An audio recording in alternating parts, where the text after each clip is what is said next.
Well, oh, hello everyone out there in YouTube land. How are you today?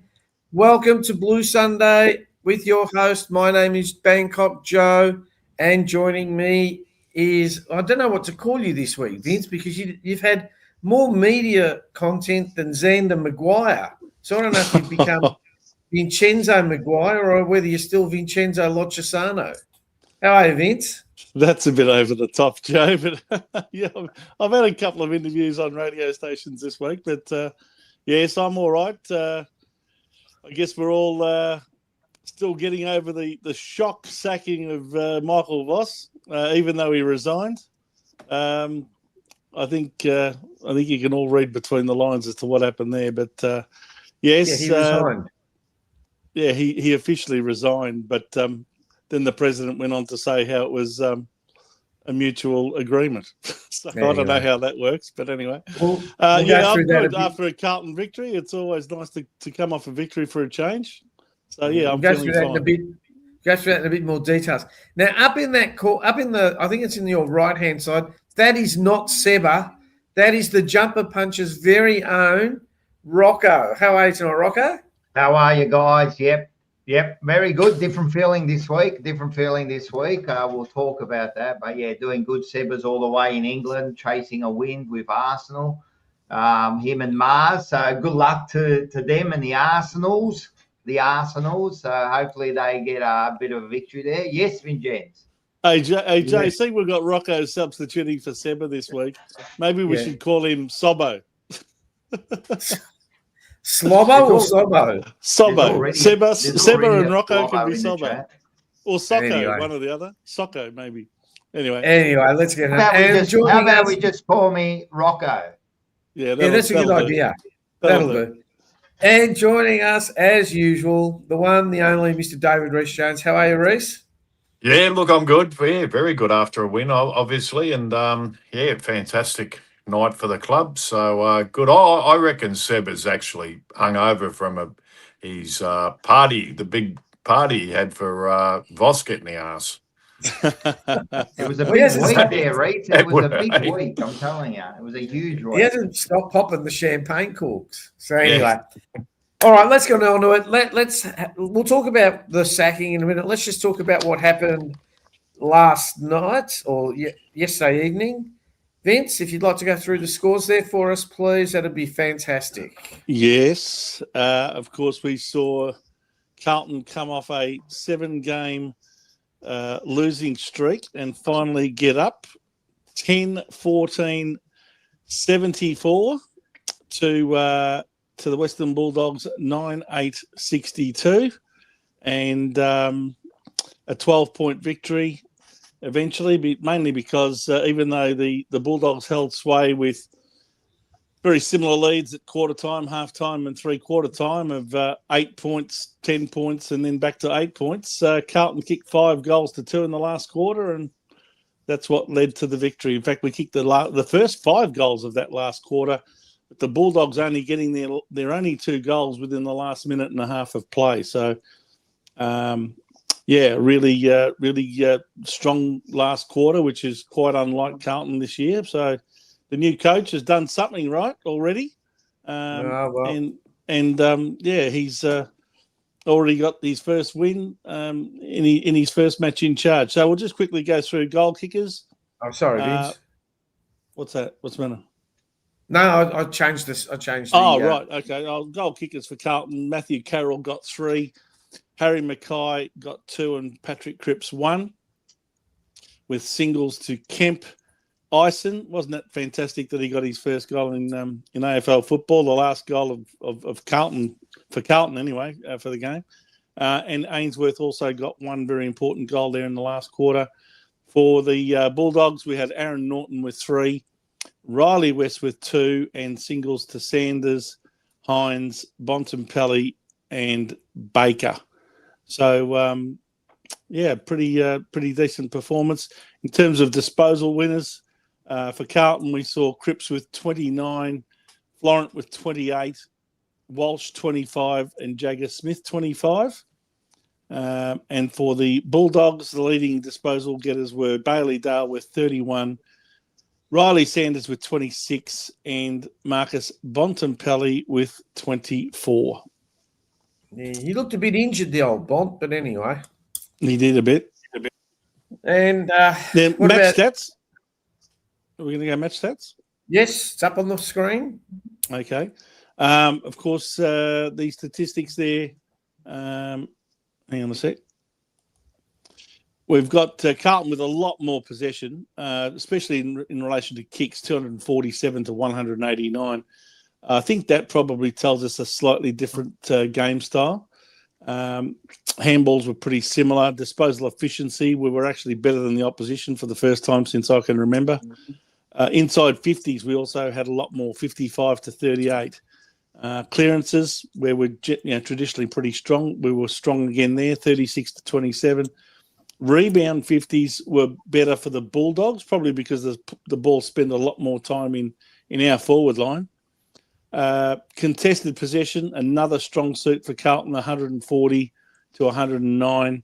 Inside 50 tackles, that was a very pleasing stat. 14 tackles just inside our 50 to their 6. Overall tackles pretty similar. So, and I noticed a lot of players for Carlton having probably season-high disposal efficiency percentages. I noticed that Matthew Carroll, for example, had 100% disposal efficiency. Ollie Florent, 92%. They were very, very high numbers. So good to see so many players fixing up that side of their game. But anyway, that was the statistical side of things. Reece, Before Reece goes, because everyone wants to hear what you've got to say. Before Reece goes, listen, I'm just going to clean up like Newman does usually for us. But we're proudly sponsored by the General Chicken Company. And just make sure you get down there, 58 Aberdeen Road, McLeod. Go and see Nori, best chicken anywhere in the northern suburbs. Go down there, he'll fix you up. Yeah, just tell him that we sent you. You'll get no discount, but you might get a smile. So get down there and make sure you buy some chicken, I suppose. But and also, if you mention Blue Sunday, he won't charge you anything. He'll just send the bill to Rocco. Yeah, they'll send the bill to us. Yeah, exactly right. And hi to everyone in the chat. I'll get through all your comments in a moment. But hi, everyone. There's heaps in there. There's already, make sure you push the like, share, and subscribe. But make sure everyone's in there. Lana, Petra Khan, David, all the way from Perth. And we've got everyone here. Lou Felina, all of you, mate. Thanks for joining us. Rocco Moro, he's always there. He put a comment up here already. What did he put? He already said that he's already got his finals. That's it. Here it is. He's cleared his September. We're back, baby. So the Carlton faithful are up and about like they were last night. They were up and about. You weren't there, Reece, but they were up and about last night. I before you go into it, I described the crowd last night as desperate. They were very desperate in there. They were every time a player went near the ball, it was ball. It had to be a free kick to come. It was desperate. They wanted everything, and then when it got close, you could just feel it in the air. They just needed this win. And I thought to myself, I bet you the players are feeling exactly the same thing on the ground, mate. They just need this win. Actually, Rocco, you'd be amazed how much the crowd can influence the players out there, and in a real sense. And when you say, those players would have been desperate for a win as well, but that added little, 1-2% or whatever it might be, you really can pick the players up and get them to realise, geez, you're a real chance here. You've got a chance to, break a pretty ordinary run of games and being able to put 4 quarters together, I think, was pretty important too. But let's not get too carried away either. We played a team who pretty well decimated. I picked them to win. Did anyone else pick them to win? No. Anyone No. picking the no? There you go. Anyway, no, and mainly You, because you must have and known, that you was must have known that they were going to sack the coach, Reece. Because well, I didn't know that. if But- all of us had known that last Sunday, we would have all picked Carlton. I would too. have picked them. Well, no, I was serious when I picked him because you know I knew they'd lost Tim English, and he is a major part of their game. Yeah. And his loss as well as Liberatore being out. Yeah, I Darcy. knew Darcy not playing is that's basically killed their chances this year. You know, him being out, he is O'Donnell. super. Yep. So they had a lot of players out and a lot of good players, and they got their captain run around on one leg. So you know he's hanging for the bye. He is because you know as brave as he is, you just when it really comes to the crunch, and the team's up and going, you got to be 100%. And we're up and going. We're up and going. I think you know people talk about the coach getting the flick, and I was hoping Sebba might have been here because that would have been the one thing that he thinks you know change the course of it. But having been part of you know coaches being sacked, you know, I mean it's a funny situation you feel in. Look, I didn't get on with Robert Walls greatly because I you know, I was a bit of a hothead out there, and I was a bit undisciplined at times, and whatever. And Wolsey was hard, and he wasn't harder on anyone, you know, more than me, sort of thing. But you respected the you know the position he held, and what he was saying. He you know he was telling the truth. He was saying what he thought was right, and you had to cop it. And some players do, some don't. So some come out and have a bit of expectation. You know, it's another chance for me to, you know, even if they're not much chop. I was probably more dirty on the players than I was on anything else, and because it's the players who get a coach sacked really at the end of the day, and players will come out. I mean, it happens time and time again where teams will sack the coach and they'll come out and have a win. I think we're playing an undermanned side, so I think we're playing, and we haven't been playing bad footy. You know, we're playing pretty reasonable footy, but that extra, some would have gone out there with a bit of guilt on their mind, and really, you know, we've let him down. We've caused a coach to be sacked again at the Carlton Football Club, and they would have had that hanging, and that sort of, you know, drives them a bit. I mean, I've been critical of our leaders, and our leaders stood up, and so they bloody well should, you know, especially at the crunch times. That there was a goal at Cripper kick that he willed himself to that ball, and you know, and did what leaders do, what good leaders do, but he hasn't been doing that. He hasn't been. You can see the determination on him, and you know, with a few players, and the tackles was sticking, everything was working, and I believe they really thought they were a good chance, and probably had a bit of guilt. Some of them, you know, probably thought it was an opportunity not to be dropped, and you know, because we only had the one change in the team, so. Sard going out and Ison coming in, and great to see a young kid coming into the team. I think that was another real pleasing thing to come out of the game, and a good talented young kid to you know, show his wares, and he's going to be a pretty good footballer by the looks of it. So yeah, and you know, some good, you know, we spoke about Matt Carroll having a terrific game, and yeah, he stood out. You know, I think on the back line, Ollie Florent had by far his best game for the club, and as you say, Vince, he had a lot of the ball, and he didn't butcher it, which he's probably renowned for. So that was real pleasing. You know, he was able to use the ball pretty well, and you know, I just saw it right across the ground, and it's amazing how. You know, when you're going well and things are working, and you're close, and you can feel that finish line, how much it drives everyone, in the team, even, some blokes who looked disinterested, I suppose, over the last few weeks, but at various times during games. But we haven't been playing bad footy over the course of the year. We just haven't been winning, and we haven't been putting four quarters together. So I was really, pleased to see our leaders stand up, and it's about time. So hopefully that's going to continue now, and we're going to get, that you don't have to get every ball, but you have to be seen to be trying and doing your best. And Cripple was back to a bit of his old form, which is great to see. And there's no excuse why he shouldn't be pulling that out again next week or this week. So Can I just? Oh, sorry. Yep. Go, Rock.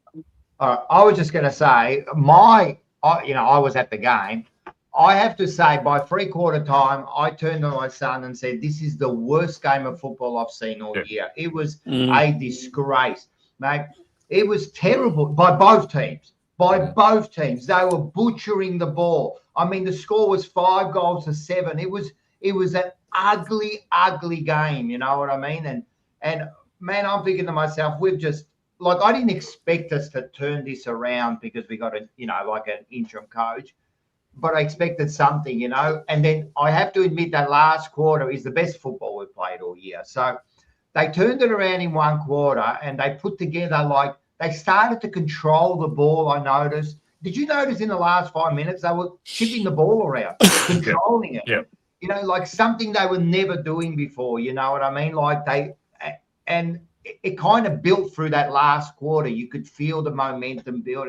And then by halfway through that quarter, I said, they're not losing this game. They just looked like they weren't going to lose this game, They had all the momentum and they changed it. But the first three quarters, terrible. They were bombing the ball long down the line. They kept kicking it. I kept saying, what's wrong? Why do they keep bombing it into the forward line? They're kicking it they kicked it 3 or 4 times at Zach Williams, who's the smallest bloke in the forward line. He had 3 players on him. So they did turn it around. But I'd have to say, when the game first started, what made me happy, and you might say Boss is not out there playing, the first thing I noticed, Ollie Hollands on the wing. First thing, not in the back pocket, like where he was brought to play. You know what I mean? I noticed Haywood, even though he didn't have a great, he played in the right style, in the right place. You know what I mean? Like they had Cowan. He had a great game. Yeah, they played him in the black, gave him a role, played him in the black. So I thought that I heard, I think it was one of the players interviewed, and he said he just encouraged the fundamentals of the game and just let us play with freedom, right? Yeah. That's what he said. Yeah. That's what the player came out and said. I'm thinking to myself, why don't we do that? Yeah, that is the thing that is said by every team once, and every coach. The coach will come in, he'll openly say, they know what to do. I just got to let them, get out and do what. But when it's happening week after week, you got the same voice, everything else, everything's the same, and players tighten up, and when teams were putting the heat on us, and thank Christ it was only the last 2 minutes that the Bulldogs kicked a couple in a row, which has been our weakness really, because teams have been getting them and kicking goals, and we've gone back into our shells and really, but when you, and it's not you're not allowed to beforehand, it's just that you feel you've got the freedom to, and so that is a statement that comes out after every coach has been sacked. Oh, we're just, we're given a bit more freedom, a bit of license to go out and play, and that's been said a million times.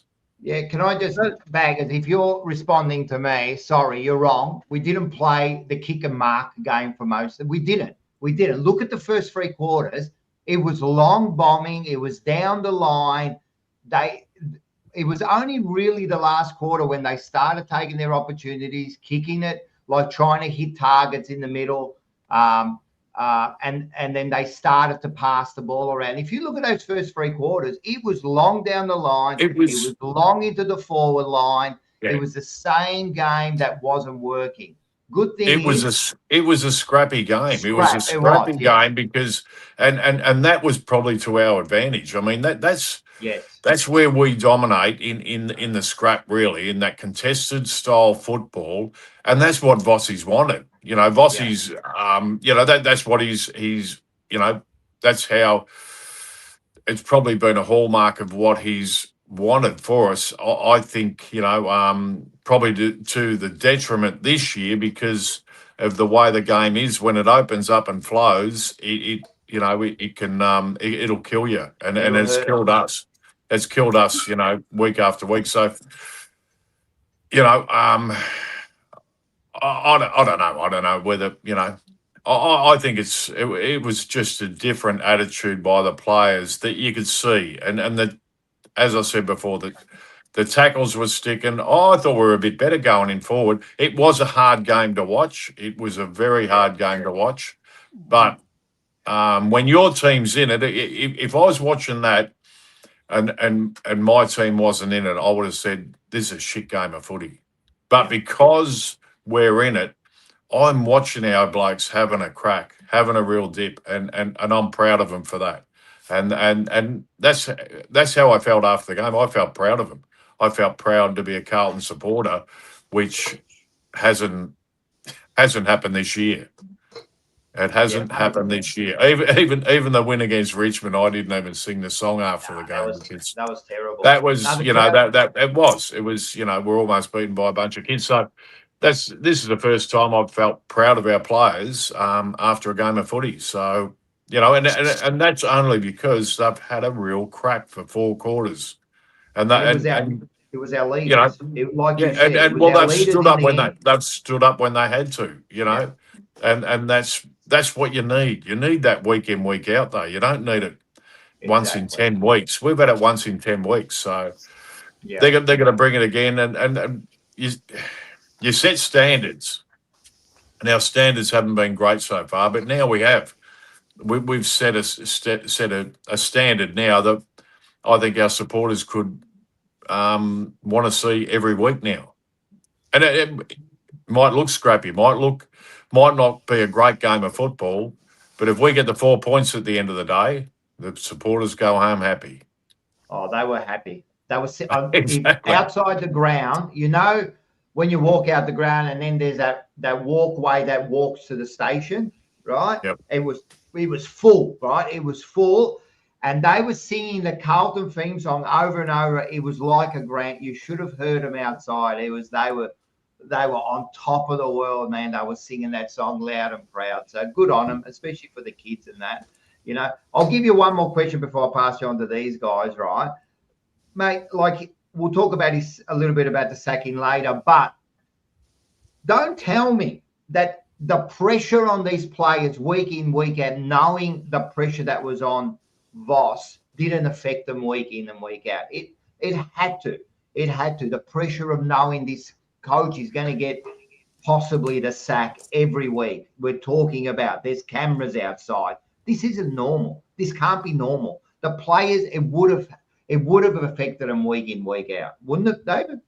Oh, definitely. You feel like you can't buy your next win. I mean, we're in that situation a little bit with Wolsey. Now, Wolsey had taken us to a premiership 2 years beforehand, and we finished 3rd the year before, and 11 games into 88, he was sacked. I was 89, sorry, he was sacked. So, from 1 to 3 to halfway through a season sacked. So. And it's a weird feeling, it's you sort of know the pressure's on, the heat's on, and there's rumblings and everything, but it can be a circuit breaker. It can be just the thing that. Geez, there we go. How are you, lads? Here he is. Forget Where's about the balloons? Joe. We've got London Sebba. Where's the champagne? Where's the champagne? We got drunk for Carlton last night. I tell you that. What a performance. Good on him. Good on him. Oh, we thought you got drunk from. on your receipts. That was Mars. We're celebrating at the Borough Market at the Ginger Pig. We've just had an unbelievable sausage roll to start the day.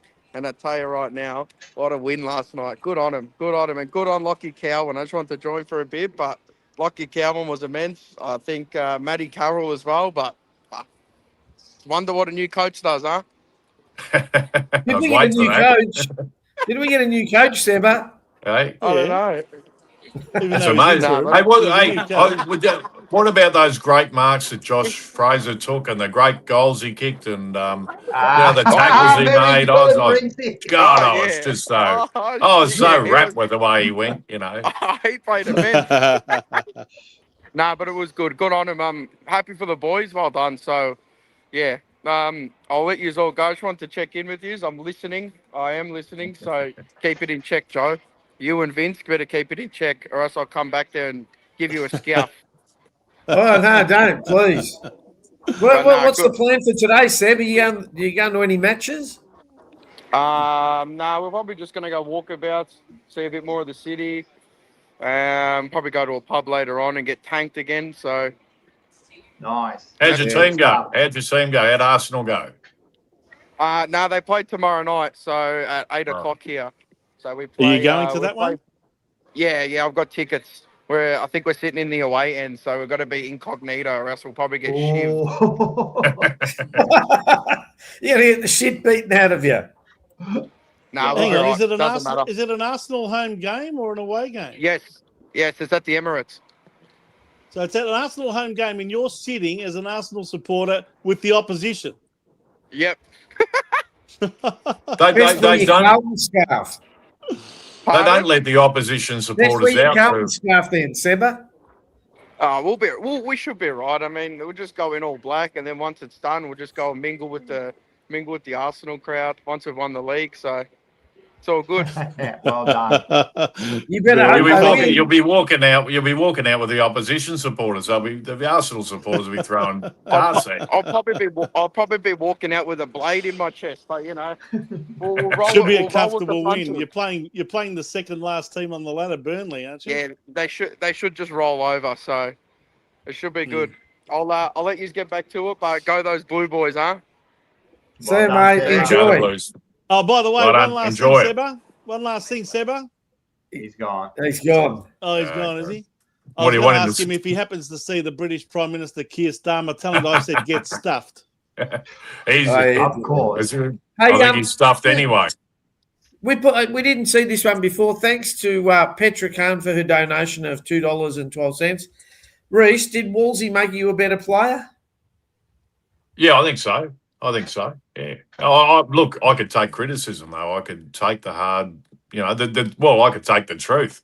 I mean, what he was saying to me had a fair amount of truth in it. So you got to cop that. But it was a bit more vicious back in our days, and I think they're doing a bit of a series on Wolsey at the moment, in the Herald Sun or somewhere at the moment. Someone pointed it out to me. So. He was a hard man. Can I just ask as a follow-up to that, Reece? I mean, I've heard Wolsey talk about his sacking in 1989, and he readily admitted that he had lost the players. He felt like, in hindsight, looking back, I'd lost them.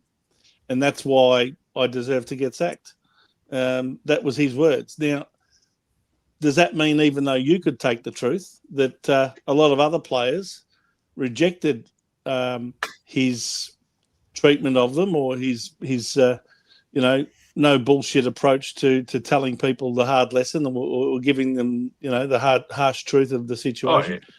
So did you have teammates that just didn't want to play under him, or just refused to cooperate? Does that exist within football teams?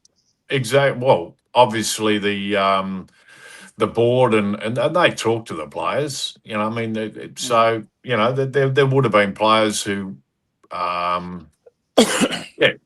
wouldn't have been coping too well with Wolsey being there, and would they have breathed a sigh of relief, and therefore would last night some of the Carlton players potentially have breathed a sigh of relief? Well, it's a little bit different. it's a little bit different in the fact that Vossi wasn't sacked.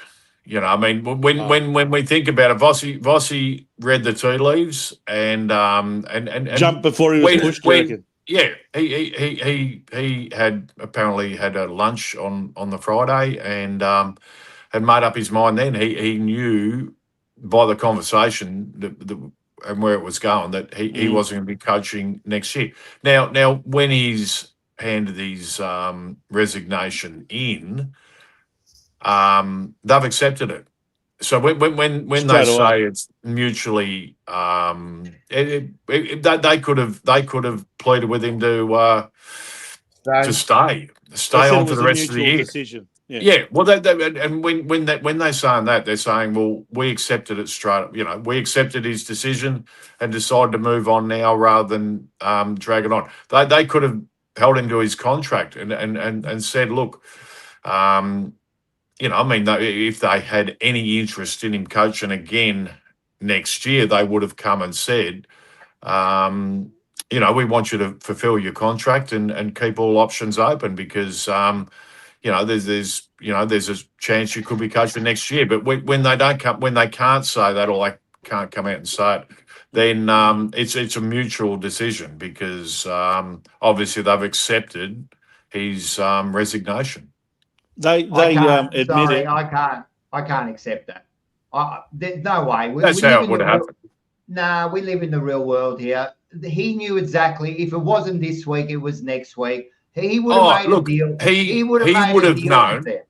But he's made the decision himself. He's made that decision himself. They made it for him, so he doesn't look bad. I'm telling you, it's the way it is. But there's no way if he resigns, he loses his paycheck. He's not resigning. Let's be serious. Not necessarily. Yeah, necessarily. Not necessarily. Not necessarily. No, you know what it is, Rocco? I'll tell you how it would have happened, where he doesn't lose any money out of it. He would have said, look, let's be frank. Yep. We're 1-8. Chances of making the finals are almost zero.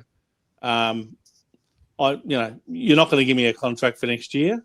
Now, you know, I'm not prepared to walk away from being paid out for this year. But if you want me to resign now, I'll resign now. But you've got to pay me out. That way, the club's in a position to start canvassing new coaches and all that straight away, and be in the market straight away for all available coaches. And they probably said, "Yeah, well, that's probably fair enough. We'll do that." Otherwise, he could have said, "Otherwise, I won't resign, and you're going to have to be forced to sack me." That's how he gets away with being paid out and still resigning. Well, what's that, Vince? That's a sacking. Like, I'll take it now. No, look, I think I don't think it's all semantics. I think at the end of the day, what come out of it was that it was Vossi's decision. At the end of the day, because they let him rot on the vine. The club, if the club, he would have seen the writing on the wall. He's gone to a lunch. He's obviously asked a few questions. He's worked it out. And as Vince said, they've mutually decided, they've thought, well, and he's probably turned around and said, well, what's the use of me continuing on? And they've said, well, you know, if you leave now, we'll pay you out. If you want to resign, it would have been just mutually. I think you've got to give Vossi a fair amount of respect for the person he is, rather than thinking there's anything behind the scenes or whatever. And it's I just think we're clutching at straws. No one was there in the meeting, and I think if he's resigned, he's resigned. Does it really matter? At the end of the day, and exactly. Exactly. I mean, I think we just everyone's happy. We all move on. It doesn't matter, but let's be frank. He wasn't going to be there, right? Nah. It happens at my work. If someone gets badly in trouble, they give them the choice. You either resign so it looks good on your resume, or we sack you. Like, they would have said that. Let's be serious. He wasn't going to last. Like, at the end of the day, Vossi was not going to last. If it was this week, next week, or the week after, or at the end of the year, he wasn't going to last. And their best option was to get rid of him, right? I reckon, I believe that the best option would have probably been in 4 or 5 weeks' time, right, after the bye or something. Priestley had already admitted that their own assessment was to let it go through till that Essendon game and therefore the bye. If he hadn't resigned by then, they were probably going to bring down the axe on him at that point. And that's when but they also said, I'm going to go. Yeah, they also probably would have known that before then he was going to lose patience with it and probably want to resign himself. And the supporters. It's all semantics. He's gone. He's resigned. He's been sacked. Doesn't matter. He's gone. And I think it's easy to sit back and surmise what may have or may not have happened. So I don't like getting into that sort of thing. And I've got a lot of respect for Bossy as a person, as a footballer, as a coach or whatever. And then I don't think we need to drag him through the mud anymore. You've just said some pretty complimentary words of him, but did your opinion change even the slightest when you saw that he didn't go to the press conference, or do you not blame him for not showing up to that? I mean, he did an interview with Damien Barrett as a one-on-one, but he did not attend that press conference with the president, CEO, and football manager. Is that because he can't stand the sight of him and didn't want to spend any more time with those blokes because it wasn't as peaceful and as harmonious as they made out, and it might have been a bit more acrimonious? Or why do you think he wouldn't have attended? It's never easy. He probably thought, well, I'm going to control what comes out, and I'm going to give my side. And so nothing to do with that. I mean, that doesn't happen very often. I don't think where bloke has just been has just quit whatever. Well, we saw Simon Goodwin. If you were boss, would you have sat there? Attended the press conference. What's that? Who? If you were, we've seen a lot of coaches. I remember when Brett Ratton got sacked. At the end of it, to the press conference. At the end of a year, that's normally at the end of a year. It's not during a season. I don't think you'd see any during a season.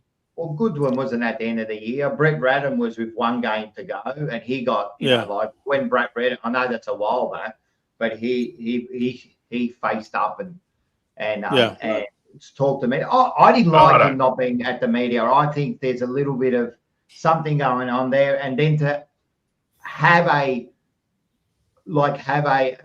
interview with Carl, or as I call him, Carl Barron, but Damien Barrett there, having an interview with him within hours of it. I don't know. I didn't like it. But anyway. Well, I wouldn't have showed up to the meeting. Not if someone sacks me. If you're already sacked. Well, but it was a mutual. Exactly. Thing, so why wouldn't you show up? If it was you just told me he's sacked. If it was all as harmonious and mutual and everyone's on the same page, why not turn up to the press conference? On the other side of that, if you've resigned, you've done it on your own terms, and you can go and do what you want because you've done it on your own terms. Look, there's no rules. There's no rules that say you must turn up to a press conference. Exactly. He's at liberty to do what he wants. Let's get to the burning question. I don't really think this is solving anything, or just. It's just speculation. It's who gives a rat's ass about. You know what it solves? You know what it solves with the club? You know what it solves with the club? We just won a fucking game of football, for God's sake. And we're talking we're talking shit about the club again. What about we start talking about the good stuff and all the bloody good things that are... And we will talk about the good stuff. Oh, we don't have to dig up to it. We don't have to dig up, but this is what the club does. This is what the club does, and this is why we're in this position. This is what they do. This is why we're in this position, and be careful that we're not in this position in 10 weeks' time. It's great that we won, and I'm wrapped for the kids. I'm wrapped for the leaders. I'm wrapped that they actually did what they did, and I hope now they do everything right so we become a great club again. This could be the line in the sand for the club. At this moment, not the win, but the line in the sand to say we will become the best club in the industry. But stop with your bullshit, Carlton Football Club. That's all they've been giving us all this time. And now because we have a win, we just got to forget about everything. I'll take the win and I'll watch the replay. And I'll have a good time watching it. Me and my son and my daughter, we had a great time at the game. Everything was good. Carlton Football Club, stop talking shit to the supporters. That's what this is about, Reece. This is what this is about, mate. The question I want to ask is, who should we get to coach us in future? Well, I think every time I reckon they should bring the cameras in when a coach is getting sacked, and I reckon and then Great everyone segue. knows what happened and what was said, and because we all want to know what was said, don't we? I mean, this is what life is like now. I mean, everyone's got cameras. Let's just film everything that happens and all talk about it. And who gives a rat's ass at the end of the day? We've won a game of footy. Let's enjoy that for a start, and then look at it realistically too, where we're at, because you're saying that this is a start of something great. I don't know where the greatness is going to come from, because No, but what I'm saying is not as far as the game. The game, you're talking about the club. No, listen to me. You're talking about the club. In every facet of the club, they are reaching everywhere except on the field. Is basically going very, very well. Whether it's sponsorship, whether it's membership, where all facets of the club are going fantastically well, except for what's happening on the field. And if you can see that turning around very quickly, geez, you must have Jesus Christ lined up as bloody coach. What I'm saying is this could be the moment. I mean, in life, Reece, I mean, things happen to you, right? But it could be the worst thing in your life, right? But that could be the moment that you could turn this around and you could say, right, this is the moment from now on, This is what I'm. In other words, we've hit rock bottom. Now it's all. We've hit rock bottom. I'm just hoping now they look at this and they go, look where we've ended up. We resigned another coach. We're 1-8. We're not making finals again. But this could be the line in the sand to say that's enough now. That's enough. All right. So we got a new GM. We got some new people in the club. Let's get these draft picks right now. Let's make sure we get the players right. Let's make sure we get the leaders right. You know what I mean? And the coach is the biggest thing now. Like getting the coach. I don't know who it's going to be, but let's make sure we get the process right and make sure that we get the right coach to lead this club now. What happens if Josh Fraser? What happens if Josh Fraser coaches 8 wins in the last 14 games? Yeah. What I believe is that I don't care if he wins the next 14, right? If he wins the next 14, that's what happened with David Teague. But yeah, correct. That's right. But I would say I would want anyone put out the net, and I want everyone to put in and apply for this job. It doesn't matter who it is. Like if Simpson wants to apply, if bloody anyone, if whoever, if Teague wants to apply, this will be part of his resume because they're actually looking at him. But yeah, we can't just now stop at 1 or 2. I mean, there are 50 assistant coaches out there. I mean, whoever wants to apply.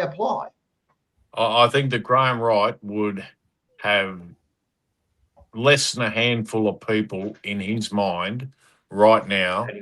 And he's a good football person. One thing I'm glad of is we have a bloke like Graham Wright in there at the moment because he's a football person. He's a footballer. He knows football. He knows football clubs now. He knows how they operate. So he's not a business or corporate oriented CEO. He's a football exactly. CEO. Yeah, exactly. So you got and like a Brendan Gale was at Richmond when they had their success over. They had 3 premierships in 10 years. When he suggested that's what he wanted to achieve, they all called him mad. And yet they actually did achieve 3 premierships in those 10 years, didn't they? Yep. And that's that's football people are rare amongst although they have been over the last part of the year involved in our club in the decision making processes. So Joe asked the question, who should be our next coach? I think rather than identifying an absolute individual, can I just broaden that question to you, Reece, by asking, would you prefer to see a coach, that's had some experience, maybe even the ultimate success, like a John Longmire or an Adam Simpson, or other candidates like Ken Hinkley and Nathan Buckley and Simon Goodwin, those types? Or would you rather the club go down the route of getting an assistant coach who's cherry ripe to take on his own team, like Stephen King has done with Melbourne this year? We've seen the effect that's had. Would you rather see that style of coach, even though the list may need to be totally rebuilt in some ways? I don't even think it matters whether you've coached before, haven't coached before. You've got to work out whether these people who have coached before have got the passion to the drive that they had. When they were at their first club. When exactly. I mean, they're going to be at their peak too. I mean, they're going to be at their coach for about 15 years peak. at Sydney. Look, it's a very very rewarding, I'd say, job. I mean, what would it be? $1 million plus a year, and easily. So yeah, so where do you find those jobs? And that in itself can be detrimental because you want someone whose heart's right in it, who's ready to cop the shit that's going to happen, and just go and get on with things. And I think the one thing about coaching, having coached myself and having been coached, I think the coach is there to get the best out of the players. Now, that might be that you finish 10th on the ladder. You finish 10th on the ladder with a pretty ordinary list, if you know what I mean. And all of a sudden you've been able to get those blokes to play pretty good football. And you can bring some young people through, and it's all it is working hard. All it is working hard, and I said to someone the other day, the old saying that the harder you work, the luckier you get. So, and that's it. I mean, there's a bloke in the NRL, the rugby at the moment, who's given up. Ivan Cleary.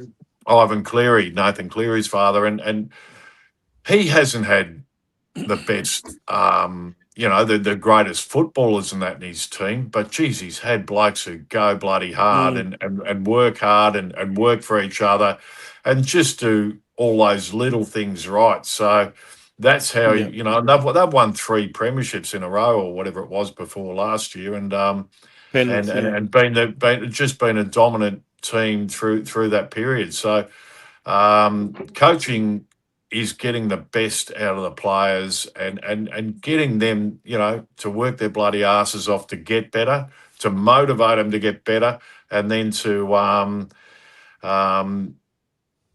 mean, some people are great at certain things, and some can take big marks, and some can kick the ball 60 metres, and some can do this and do that.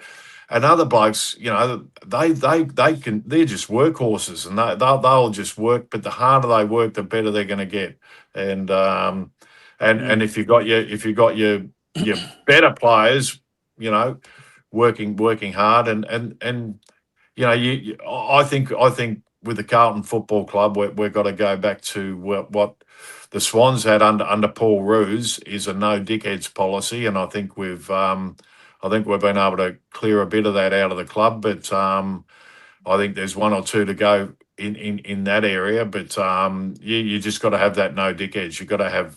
We want people who are going to be here for the right reasons, and they're going to work together, and they're going to help each other, and that. That comes from a coach. That has to come from a coach and a coaching group to be able to motivate the players to want to be there, to enjoy being there, and enjoy each other. We come from all walks of life, and are all pitted around each other, and at times you don't have to like the blokes, all that much. I mean, but I'll tell you, when you put that jumper on and you run out beside, you got to stick fat and look after each other, and I love that word. Stick fat. So basically, Michael Ross is that man. No, well, with that, you can say that after what you said, and I totally agree with you, Reese, is that Voss and that coaching panel wasn't the right mix for that group, because they weren't achieving that. So the next group have to be that, and then on top of that, what are we doing? And I think some mistakes. What are we doing with the list? Yeah, like, well, that's the other side. Yeah. Do we like I heard in the press conference, I was saying, all right, we're going to go heavily into the draft and that, which I totally agree. I totally agree that we should be looking at the draft this year, maybe get one or two like established players, maybe go out and get like a Butters, like get someone, put in there. But with doing that, we've got to get rid of some deadwood there because we've got to clear out the salary cap. The other thing we've got to do, we'll go into the draft. I'm happy to do that, right? That's fantastic, right? We're going to get Cody Walker, which is going to cost us our 1 and 2, right? They're going to cost our first 2 draft picks, our first 2 round draft picks. What's next? How are we going to build this list with pick 73 and 48? So we've got to do something with this list to regain those draft picks somehow, yeah? So that's... We're going to have to trade good players, Rocco. And this is the problem, and then the only really tradable players are someone like a Wiedering or, and maybe, like... Cripps and Mackay. Harry, but you don't want to really get rid of those players, so... I mean, you don't know. I mean, Fremantle might fall short this year and realise that they need a bullocking bloody hardball player in there, and want to sell the farm to get Cripps to get to get a premiership. I mean, you wouldn't want. That'd have to be on Cripper's terms too, because he's been such a great servant to us that you wouldn't give him away either. So, and that's where you got to realise where you're at too, because for Cripper, it could be, well, hang on, they're looking at a premiership in 4, 5, 6 years. I'm not going to be here then. My opportunity to play in a premiership team could be here next 2 years, in the next few years, and that could be my opportunity. So it could be a win-win for for club both and player. And both clubs can win out of it. We can win down the track. Freo can win in a short term. So there's different avenues to look at it, but they have to. The club have to plan. And they should always be planning to winning the next premiership and how we're going to get there and what we're going to need to get there. And that's the way Carlton's always been. We've always wanted success. We believe you pull that navy blue Guernsey on, you're expected to win. That's how I felt every time I pulled it on. You run out in that field and you're expected to win. And that's a good way of approaching things. The other Reece, thing can is I get your thoughts on? We forgot to say that also Austin got sacked. I was just going to raise that. Yeah. Oh, were you? So now we've got no recruiters. Say, get your thoughts they're going to have to get a couple of recruiters in. On the same day as Voss resigns, Austin. This is where the smoke and mirrors comes in that Rocco's talking about with the club. There's an announcement made that Nick Austin has stepped away from his role as the list manager, and then we find out that he's looking to take legal action. So how can he have stepped away voluntarily? Yeah. So who knows? So in other words, they sacked him and thought they'd get away with that without any media attention because the Voss resignation was going to take all of the media attention, not the discarding of our list manager. Oh, maybe so, but do you think you agree with that decision? Do you think we got a good list? No, we haven't. I don't think all of that list problems is Nick Austin's fault either. But It didn't help. But the problem we got to deal with now is now we need a couple of recruiters because so we haven't even got. And don't forget Mick Agresta left. Agresta left not long ago, so we got nobody. Recruiting manager. And we've got to get them in pretty quick and get a couple of good ones because we've got to be planning for, So we've got a senior coach, a recruiting manager, and a list manager. Those 3 crucial positions need to be filled within the next 3 or 4 months. That's big job. Yeah, what's your point? Big job. Well, they're big jobs, Joe, man. You got to get your senior coach right, and you got to get your recruiters right. That's the first thing you've got I to mean, do. a couple of weeks ago, you're telling us we're at rock bottom, and all of a sudden you're going, well, hang on a minute. Well, we're at rock bottom. We're only ways up, isn't it? So, Yeah. Obviously, you know, they'll have people in mind. They'll have, you know, let They'll it try and let poach it somebody. unfold. Yeah, let it unfold, and we'll wait and see what happens. I mean, it's just speculating. Let's talk about the Graham game. Wright's going to do all the jobs. He's going to be Can we talk about the game? Okay, let's talk about the recruiting game. manager. Let's talk about good things. The last quarter was fantastic, but you'd have to say the first three quarters were three of the most forgettable quarters of football that you'd ever want to see, to be honest. I thought the standard of the game was terrible up until the the Dogs last weren't quarter. much better. No, No, the they were Dogs actually, are terrible. in all seriousness, I could tell even up till three-quarter time that they were ripe for the picking. They were an injury-riddled team who even had players on the ground that were injured that were still playing, like Bontempelli. And if we couldn't beat them last night, we were never going to beat them. Well, that's it. And we fell over the line. We beat them by 2 goals in the end. So, you know, I mean, let's put all that in perspective as well. But it was a circuit breaker. I think the supporters needed, as you say, Rocco. You know, you were there, and everyone was up and going, and you know, I'm sitting at home. I felt a sense of pride in watching them after the game, and watching young blokes like Jack Ison and so forth. You know, watching them at the end of the game was you know, I mean, it gives you a bit of hope. So you know.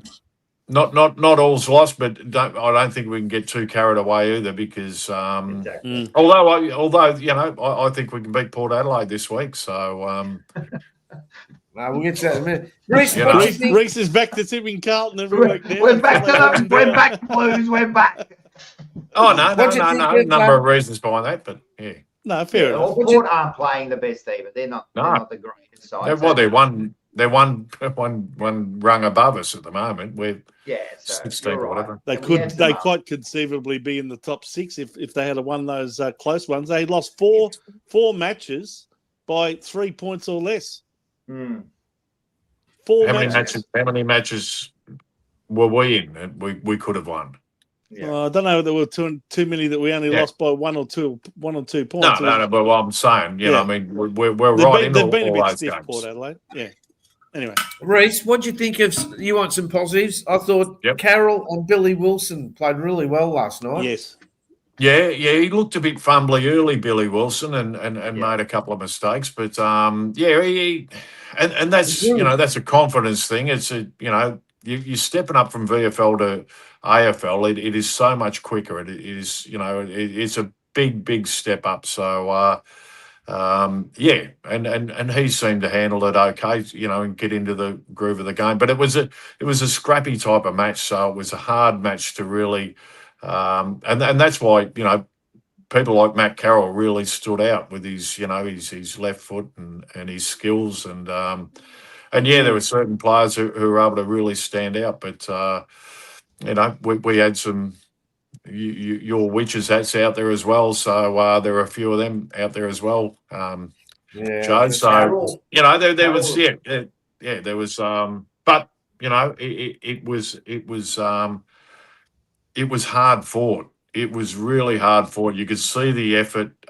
You could see the determination on you know, the players, especially our leaders, and you know, that gives us a bit of hope that we can take into the next match. And you know, basically, I think, you know, we spoke about it last week. If we could, you know, roll into the next match, you know, with how we finished off the week before, sort of thing, you really can. You can take those positives into the next match and hit it pretty hard. So I think, you know, it was a good win. It was a good win. It was a win we had to have. Losing is, you know, that losing mentality is as contagious as winning is, and you know, you can get into a stage where you think, when are we going to win our next match, you know, and you know, and lose matches you shouldn't lose, and all teams have done that over the time. We've done it plenty of times this year. Yeah, Carroll is a star. I've loved the way Carroll's developed throughout the year and last year. I keep saying you'd almost consider him as a captain. He kept us in that game for the first 3 quarters. He was amazing, and then he finished off, and then Cripper and Harry. I thought Harry played a good game. I was impressed with him. Yep. He took his marks. He was bringing the ball down. He was doing what he was supposed to do. Put those hands up. Yep. Make yourself 10 foot tall, like make them give you. How many free kicks did he get? Because they kept like grabbing him and that, Yeah. And so I thought Carroll's an absolute star. I love that bloke. Every time and those 2 goals, they're as good as goals you're going to see all year, the ones from 50. And of course, Ison, it's his first game, but he looked good. He looked like he's ready. I'd keep him definitely in there for the next 3 or 4 weeks and see how he goes. But when he kicked that goal, the crowd was cheering when he was just touching the ball, let alone when he kicked the goal. You should have seen the crowd. Every time he went near the ball, they were going wild. Hey, Rocco, I thought it was a bit of a shame that his first crack for the goal from about 55 metres got touched right on the line, and it would have been a sensational, team lifter for the entire team, not only for him. Would have been his first goal in AFL football, but gee, what a shame that got touched right on the line. And probably one of the disappointing things about that was we didn't have a bloke down there to just nudge just to shepherd it through off or anything. Yeah, we didn't have one player there. So as a matter of fact, it was a game that you said last week that you would expect Mark Pittonet to dominate because Tim English is not in the Bulldogs side out with concussion.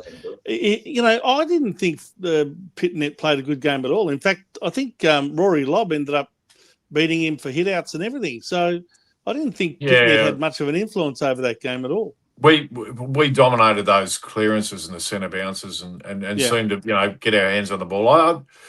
Pitto's, he did okay, but he didn't dominate. Yeah. That's what I'm trying to say. You see what you get with Pitto. You're not going to, and that's it. He did get 6 clearances on his own and only beaten by Paddy Cripps with 8, but and Jagger Smith got 5. But he's going to work hard. He's he's a workhorse. I don't know from what I've seen in with Liam Reedy so far. Yeah. He's going to be a better option down the track, only because his athleticism, and it's become that's what the game has become. So I think he'll get better as he matures and the gets. Change of rules hasn't helped Pitto much, has it? No, and it's rules. the Freo guy too, not Jackson. You mean Skinny Sean? That's what they call him on SEN, Skinny Sean. Okay. What's his name from Fremantle? Number 4. Darcy. Sean Darcy. Yeah. So, blokes like him, it really has hurt them. Hurt the lumbering folks. Harry went in the centre and took the ruck duties. He competed. What was that? He looked okay. He competed. I thought it was a good move because it brought him into the game. And after that, if you notice, after that, we actually dominated the rest of the game. When he went in there, he was getting the ball out of the centre, and his confidence just lifted. Like he was taking those marks in the forward line. He hasn't been doing that all year, and all of a sudden he had all the confidence in the world. So I don't know where that move comes from. Does that come from the coach? I think from blokes having a real red hot dip. When you're out there and blokes, no, I'm talking about Harry going into the middle. That's what I mean. Harry's been in the middle this year. He's been in there before over the course of the year. Not much, but he has been in there and done some ruck work at times. So, I just think it becomes infectious to all the players around you when you everyone's having a go and you and you can see the blokes beside you pushing and you'd feel like a bloody idiot if you weren't going 100 miles an hour yourself. So I just think the whole attitude of the playing group was the best it's been all year. It's the best it's been all year, and the effort was there, and that's all we want. That is all we want. We want that effort. and we want the blokes to, you're still we're going to make mistakes. We're going to, we're going to have goals kicked against us. But if they're having a real red hot crack week in, week out, and we can be proud of them, win, lose or draw, then that's when you got a team that's on the right track. I think the coach's job now is, you're not going to go and change a game plan overnight. So just reinforce what we want to do and just keep reinforcing that. Just keep doing it. Like, just keep trying it. Give it a go. You know what I mean? Like, if it doesn't work, let's just keep trying to do what we want to do instead of going back to that long kick. And in that last quarter, that's what I did notice. They were trying to do that game plan. And even when they missed the target, the next one they tried it again, and I think that's all we want from them at the moment. Yeah. So, yeah. And so, yeah. All right. Yeah. Well, let's move on to our votes. So, David, your votes, please.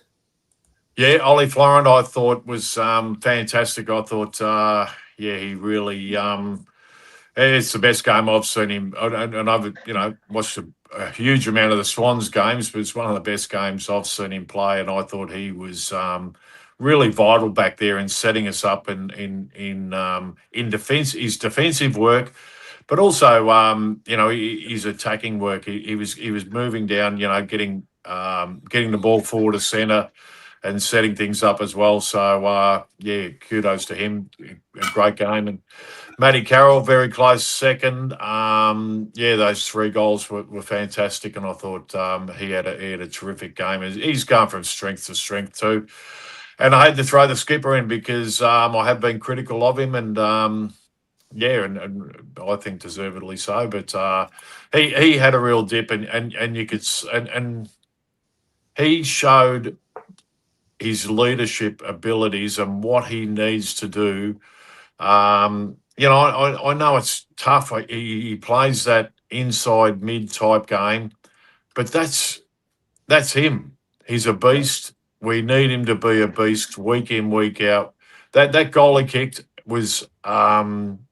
Well, as soon as he kicked that, I thought, that's what we need. That's what we need from our skipper. He just wanted that ball so much. He wanted to kick that goal and give us the advantage. And I want to see that Paddy Cripps week in, week out. Vince, please. Yeah, same 3 players for me. I also gave Ollie Florent the 3 votes. Outstanding game. 28 possessions, at 92%. I thought he was clearly our best player on the ground. I thought Cripps was enormous, especially in that last quarter. If you have a look at Cripps' last quarter, was amazing. The chasing, the tackling, the sheer will to get the ball and drive it into the forward line. He was inspirational in that last quarter, especially. And Matty Carroll, his moments were fantastic moments, and his long raking left foot kick was the instrument that got us a few exciting goals and kept us in the game when the game was there for the taking in the first 3 quarters. But I gave him my 1 vote, and apologies to guys like Lockie Cowan, who I thought was excellent on the night. Okay, so Sebba gave his votes. Actually, Bo stood in for Sebba, so he gave 3 votes to Cowan, 2 to Florent, and 1 to Hollands. I think you'll find that Sebba's since sent his votes in, and they're different to those. But anyway, we'll adjust it later on. Yeah. Okay. I gave 3 votes to Matty Carroll. I thought he kept us in the game in the first 3 quarters. Rocco said how horrible a game it was, but I thought his skills were quite good and his long-range goals were great. Cripps, that goal, I think David was talking about it off air, that goal where he burst through the pack and just willed his way through and got a goal, that's vintage Cripps. So hopefully we can see more of that. And I gave 1 vote to Lockie Cowan. Probably should have given it to Florent, but I thought that's probably one of Cowan's best games in a navy blue jumper. Rocco, who would you have given your votes to? Carroll by far was the best player. You've got to give 2 votes to Cripps because that last quarter was probably his best quarter of the whole year. So he definitely got us over the line. And I would give 1 to Big Harry. I thought Harry was huge, man. He was huge in that game, man. He kicked a couple of goals. He was taking big marks. He went into the ruck. Man, I'm with Reese here, man. I'm hard on the captain. I'm hard on Walsh. I'm hard on all the leaders there because you need to stand up when we need you, and they did. But Paddy Cripps stood up in that last quarter, and like what he said, I was proud of him at the end.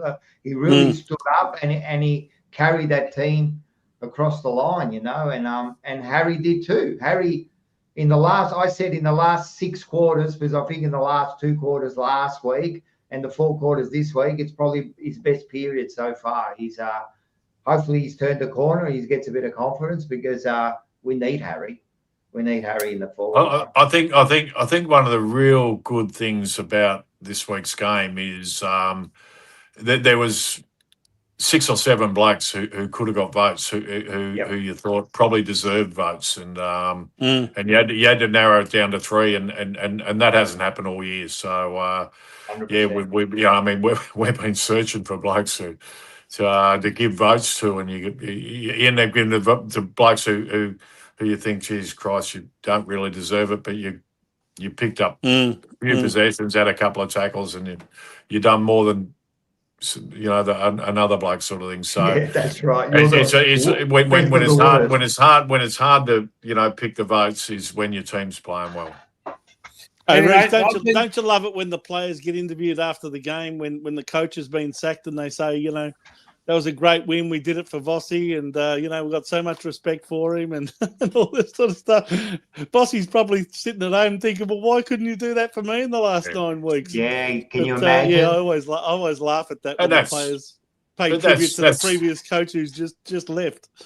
But that is a bit of guilt. That's a bit of guilt. Well, what I said earlier, that and some of those blokes should hang their head in shame for not being exactly. And just quickly on that, I'm sure Carlton supporters have said this too. Like, where was that? Like, why weren't you doing that for the last 10 weeks?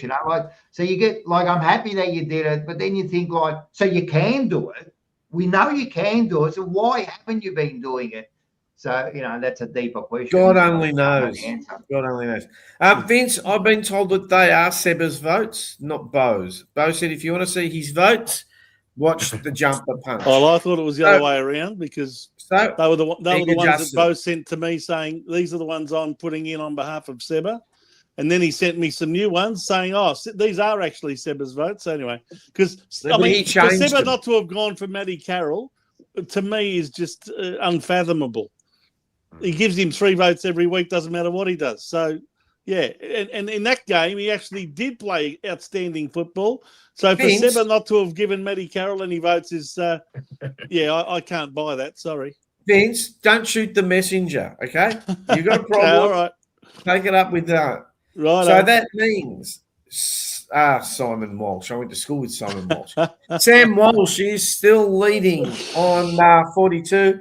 Matty Carroll's jumped into second on 25. Patrick Cripps, Ollie Forrant, 23. And Mark Pitternet is on 21. Sorry, I'll just remove it. I want to do this. So that now brings us... One good thing about that is it's good to see Elijah Holland's name not up there. Yeah. Yes, that's true. And finally got him off the leaderboard. That now brings us to David's Spirit of Carlton Award, and this week the award goes to... I'm trying to think who I gave it to this week. Lockie Cowan, was it? Number 2. Yes. Yeah, Lockie Cowan. Yeah, no, I thought he was fantastic, and he was one of those blokes who you, at the end of the game, you're thinking, geez, how did I not fit him into the votes? Yeah. But he was terrific, and I think that was one of the best games I've seen Lockie play. He was hard at it. And he's got to bring that every week now. He's set a standard now. He he looked a bit of a brute out there at times. He did, He's didn't he? tackling and his courage going back with a flight a few times. I think that could be a stepping stone for him, and that's where players have to that's a standard now you've set, and you've got to get out there and repeat it week in week out now. So good on him. I thought he had a terrific match, and nice and hard at it. That was what I really liked. Reece, do you think it makes a difference when they play in their traditionally favourite positions? I mean, Cowan was given tagging jobs against, Nasiah, Wanganeen, Malira and players of that ilk in the last couple of weeks. I think he had another tagging job against the Brisbane midfielder last week as well. But, he's back in his traditional position, as you said, that sort of half-back flank brute, and took 7 marks. And funnily enough, he actually had more metres gained than any other Carlton player, 514 metres gained. Ollie Florent 457 and Jack Ison 411. Pretty good stats for even young Jack. But Lockie Cowan, he drove the ball forward at every opportunity, didn't he? You'd hate to be on the back line, wouldn't you? Because they kick the ball backwards. Do you get minus meters for that? Yeah, you do. Yeah, you do. You do. Last week, Mark there you go. minus 16 metres gained. Yeah.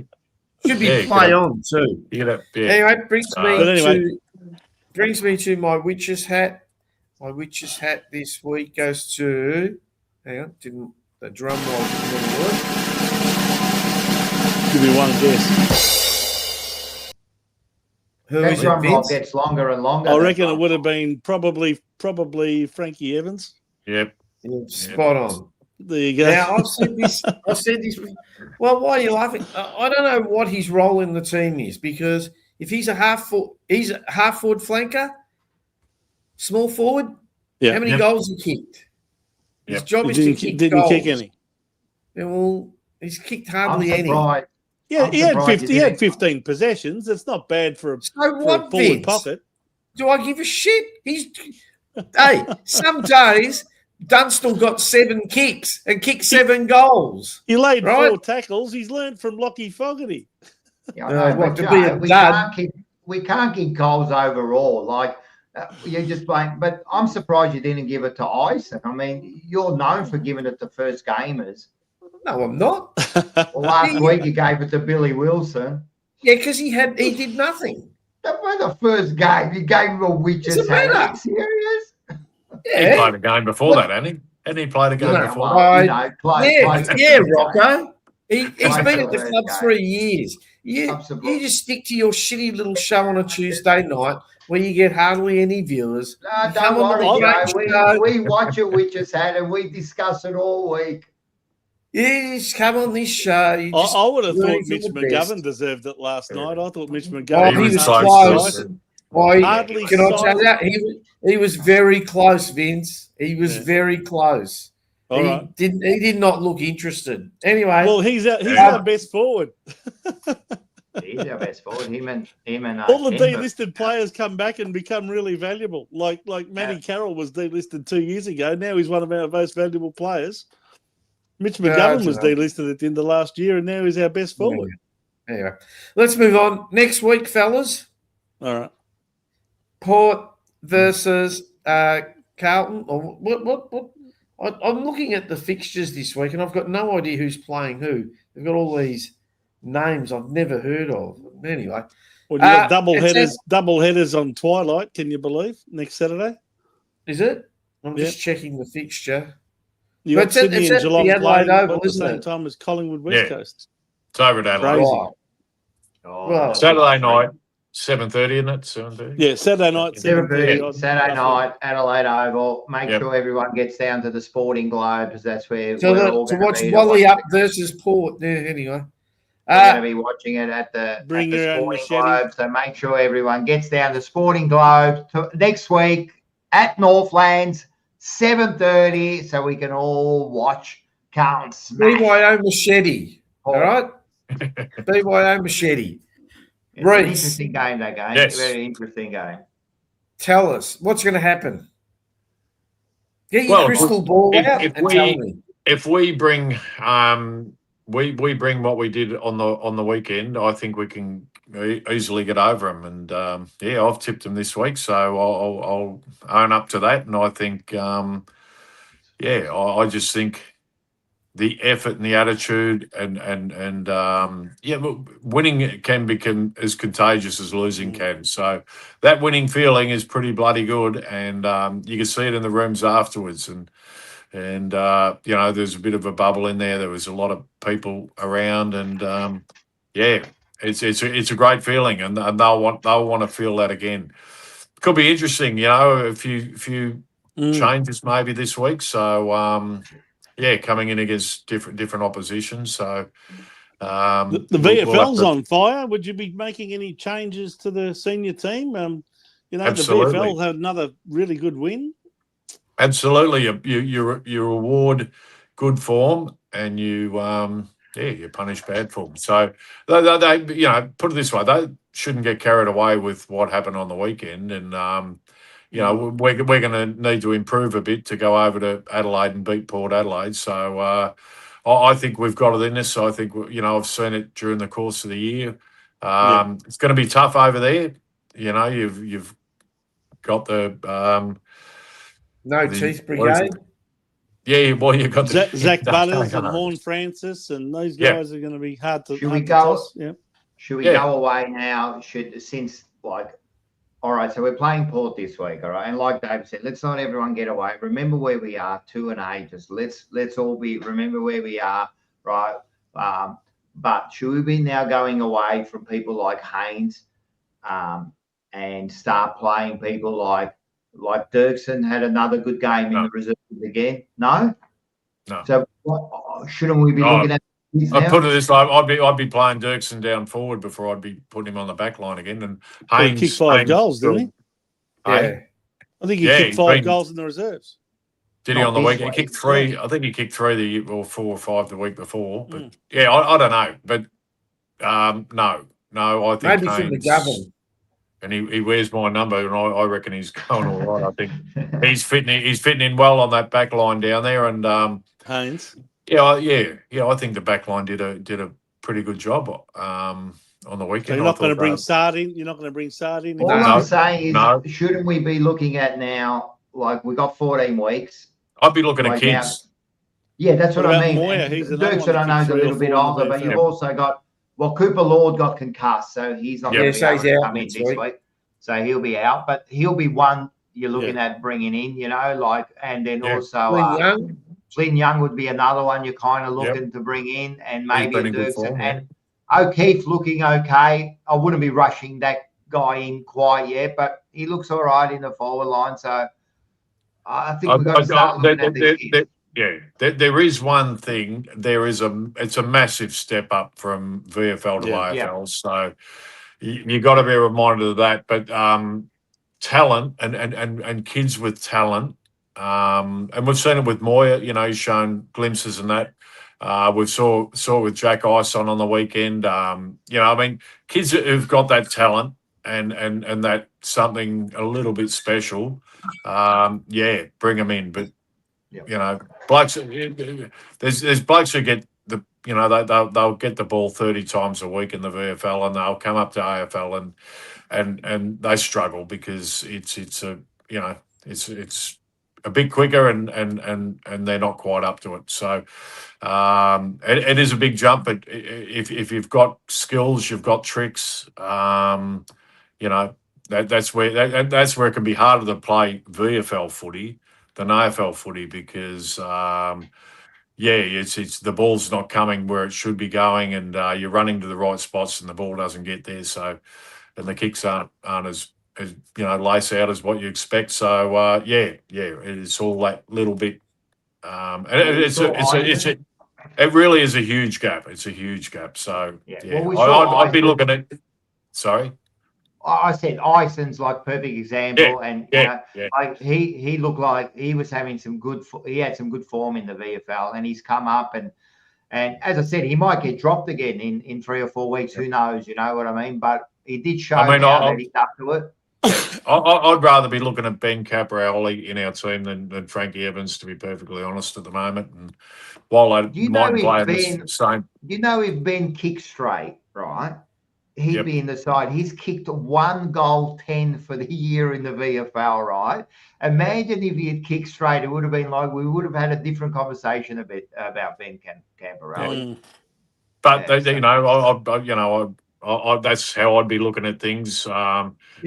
And that's. And can I just quickly before you don't make too many changes. We had a good win, so you wouldn't want to make too many changes. I agree. Maybe one or two, just to bring them in. I agree. I was going to actually ask you that question, is that we got off 16th spot. We made on top of West Coast 15, and with a minute and 28 minutes to go, a minute and 28 seconds to go, West Coast are 10 points in front of GWS, and they're going to take our spot again. So back to 16th.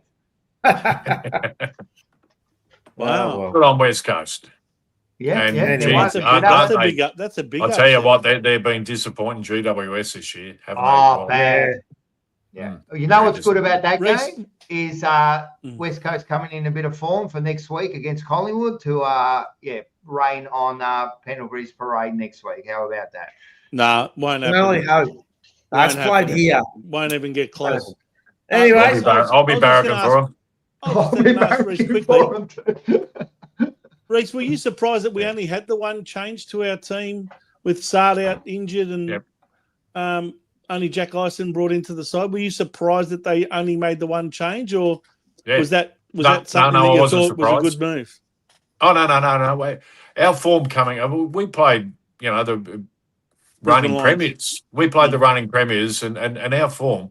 And that's what I said last week. All we're going to do is take that form into this game. That would have given us a lot of confidence that second half last week, and playing against premiership players and doing what we did, especially the younger blokes in the team. It gives you enormous confidence, and to realise you can mix it with the best.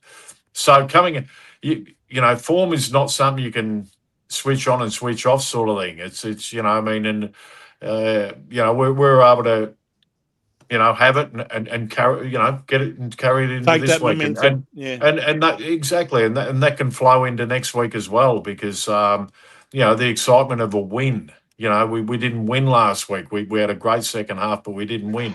This week we've won, so that momentum keeps going, and hopefully anyway. But it's going to be a tough task over there, but I think we're up to it. And so West Coast kick a goal on the siren to win by. What are the tips for next week, Joe? 17 points against GWS to knock us back to 16. How about that's a great game. So Vince has picked Port Adelaide by 8 points. Sebba has picked Port Adelaide by 13 points. I've picked Port Adelaide by 6, and David, the optimist, I'm just going to slowly peg you all back. And well, you did this week, Reece. You're the only one who tipped Carlton against the Bulldogs. That's it. Well, I'll get another one off you next week. Look, he's caught one up on all of us, and that means the leaderboard. He's caught one up on us. Realistically, though, I'll be level with you next week. Do you honestly believe we'll win over there, David? No, I think we can. I think we can. Port Adelaide, they haven't been in great form. They got their injury worries as well. So you get teams when they're when they're down, and you get hold of them. But from what I've seen of us over the last 6 quarters, our attitude and our endeavour has been fantastic. So we take that in against Port Adelaide next week, and they won't know what hit them. And we can really build off what we did against the Bulldogs, and hopefully beat Port Adelaide over there. It's not going to be easy, but I think we're up to it. We might get on a roll like we did in the second half of 2023 and make the finals, Reece. You never know, do you? You never know. Funny game, footy. Don't start. All right. Anyway, the time has come, David. On behalf of the Jumper Punch channel and here, especially us at Blue Sunday and the people in the chat, thank you very much for giving up your Sunday afternoon as Vince necks down another vodka and Coke over there. So It's thanks, coffee. David, for No worries. All right, guys. Go the Mighty all right, we'll Blues. see you Okay. next week. Hope your team wins. Thanks, Yep. Dave. No See you, worries. mate. Dave. Thanks, Bye. Reese. Well, he's ever the optimist. Carlton to win. He's got to be. I mean, By the way, That's it. Rocco, full time at Optus Stadium. West Coast Eagles 88 have defeated We've said that, Vince. Keep GWS with the program. 71. I said Get that with 5 the minutes program, ago. Vince. We said that 5 minutes sorry, ago. I mustn't have been listening. Sorry. Oh, mustn't. Anyway, I said Hey, that, yeah. Rocco, I know you're new to this Blue Sunday, but every Sunday around about this time we have this special segment. Do you know what it's called? Yeah, I know exactly what everyone's doing.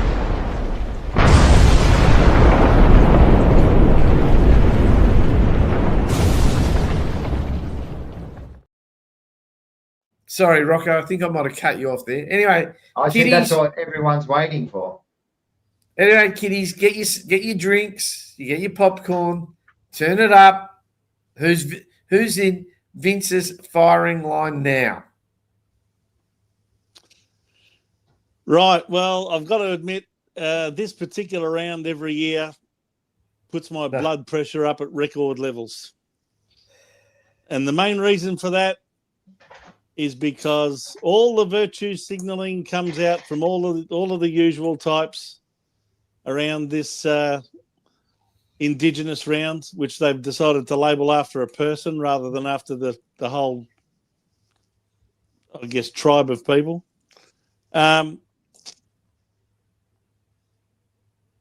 I cannot stand the fact that every time we have the Sir Doug Nicholls round, which, by the way, lasts for about a month, or at least it feels that way, the AFL see fit to change the names of the teams, not only on the telecasts with all of their broadcasters, whether it be Channel 7 or Foxtel, but also you go to the AFL website and you look up the teams on the ladder and you got all these crazy names which none of us have ever used for these places.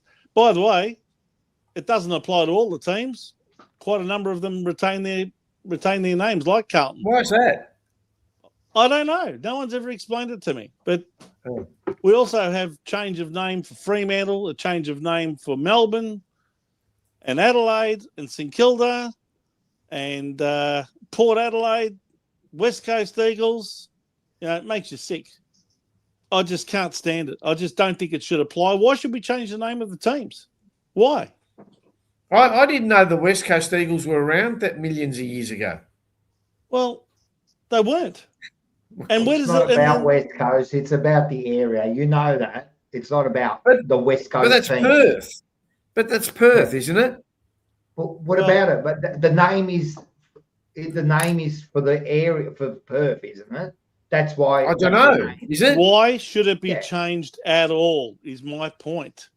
And I'm just going to can't disagree stand with it. you. I don't care. Like, what's the difference if they change a name for 1 week?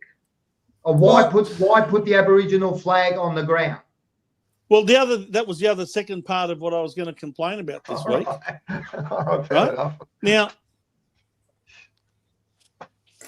I know you would agree with this, Rocco, because you're one that has always treasured and respected and honoured the Carlton logo, and you don't believe it should ever be touched by anybody and used in an inappropriate way. Exactly. Now, I've noticed this for not just this season, I've noticed it in previous seasons as well, and it's back. This particular flag is a disgrace, and it's within the Carlton cheer squad. Now, okay, let's just say we're all happy to honour the Indigenous people of the game, and we're happy to have this Indigenous round, and whether you agree with it or not, we all just go along with it. We sit through yet another bullshit welcome to country. Why is it that there's an Aboriginal flag in the cheer squad which has got the Carlton logo in the middle of it rather than a yellow circle? That to me is a desecration of the Carlton logo. You know, we always say, you know, football is like a religion. Well, to me, this is like a desecration of our logo. Whoever owns that flag ought to be arrested. in the same way as people would be arrested if they brought a Nazi flag to a sporting ground. I guarantee if I went into the Carlton cheer squad and brought a Nazi flag and started waving it around, or today's day and age, a Russian flag, because anyone who's Russian doesn't even get acknowledged for being a Russian anymore. You'll see that, in all sorts of sports, especially in tennis, where they don't even put the flag next to the person's name that's playing a tennis game. If they're from Russia, they just put a blank white square or rectangle. That's only in your country. They're more than happy to have them come out and play because it helps them make money, but they won't acknowledge their country just because they happen to be at war at the time. So I don't think politics should ever come into these sorts of things. And I don't believe the Carlton logo should be within that flag. And whoever owns it ought to be named and shamed. And the club should do something about this. It's totally inappropriate. Even if they're going to allow an Aboriginal flag to be waved when Carlton kicks goals, right? Even if you're going to allow that, and I don't believe it should be in the cheer squad either, because the only flags, in my view, that should be waved within the cheer squad are Carlton flags, navy blue and white flags, right? But this Aboriginal flag, even if you're going to say, all right, we'll let that one go for this couple of weeks because of this Doug Nicholls round, why should there be a flag which is black and red and a yellow Carlton logo in the middle? It's pathetic, it's a disgrace, and it should be immediately stopped.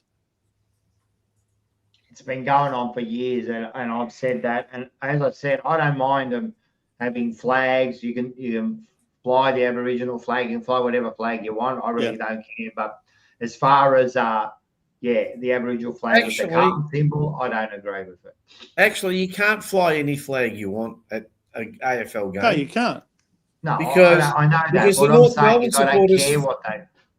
I don't care what they fly, but we should just respect the Carlton symbol, the Carlton monologue, and not change it. I agree with that, 100%. I don't care that they paint the flags in the goal square. I said that one goal square had. Is it? I actually think that Aboriginal round or Indigenous round or what is it, the Sir Douglas round, whatever it's called now.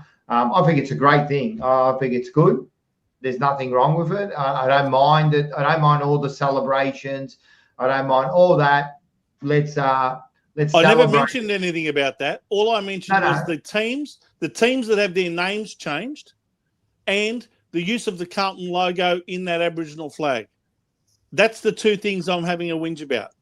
I'm letting all the rest of it go, even though I personally don't agree with dividing us all by race and dividing us all by skin colour and all that sort of jazz. I don't agree with any of it, right? Because where do you stop? Why are we only acknowledging our so-called Indigenous players? Why not players from wherever they happen to come from? To me, they're AFL players. That's it, regardless of what their backgrounds are. Now, okay, they probably do a good job of, honouring these people and having all of their ceremonies before the game and the smoking ceremonies and all of that stuff. Fine. Even if you're going to let all that go, you can't tell me that it's appropriate to be changing the names of the teams. I don't think the names of the teams is a big deal, Vince. It's only for 1 week, and they do it because it's Aboriginal round. I guarantee you that if it wasn't for the colours next to the team's name, you wouldn't even know where it's from. If all I did was put up a ladder with all the teams' names on it, no one would know who's who. Well, yeah, no, I agree. Yeah, we wouldn't know, but I don't mind that. But the flag bit, I definitely agree with you. They should have been. That's been going on for years. That's been going on for years. That flag there. I disagree with it. I don't like it. But why can't we have a multicultural round or something? Do they have that? We have, haven't we? They used to have multicultural round, but now doesn't happen. I think these rounds, right? I don't mind the Aboriginal round. I think that's a good concept because, we've had a lot of great Aboriginal players and all that. And I think that's great. We've also had a lot of fantastic Italian players. Yeah, we've had a lot of fantastic Greek players. So where do you stop? No, you don't stop. But they do this. I don't mind the Aboriginal one. Just because we haven't got an Italian one or we haven't got a Greek one or we haven't got a Chinese one. Or a Scottish one, or an Irish one, or whatever. just because we haven't got them, it doesn't mean we can't have the Aboriginal. I don't mind the Aboriginal one. But what I was going to say was, what I don't like is there's too many rounds. Everything's a round now, right? They're going to have a mental health round. I don't like the rounds full stop, you know what I mean? Because they don't mean anything anymore. The Aboriginal round, when they do it that once a year, it kind of means something. The smoking ceremony means something that day. It's when they do it every week that you kind of go, oh, well, no one cares anymore, you know? So that's my thoughts. Like, I don't mind the Aboriginal round. Do whatever you want for that week. It's fine. You know, they do the jumpers. Should they change the jumpers, Vince? Well, that's another thing. They change all the jumpers.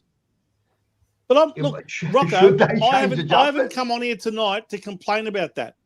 No, I've accepted, reluctantly as it may be, I've accepted the fact that this Indigenous round is a thing, even though they call it after a person. That if you did a survey down Burke Street Mall and surveyed 1,000 people and asked them all who is Sir Doug Nicholls and what is he, why is he having an AFL round named after him, 998 out of those 1,000 people wouldn't be able to tell you.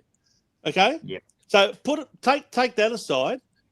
Even if you're going to accept this Indigenous round and accept all that goes with it, I just believe, as usual, the minute you give some people an inch, they'll take a mile. And to change the name of the teams to these Aboriginal names is not appropriate.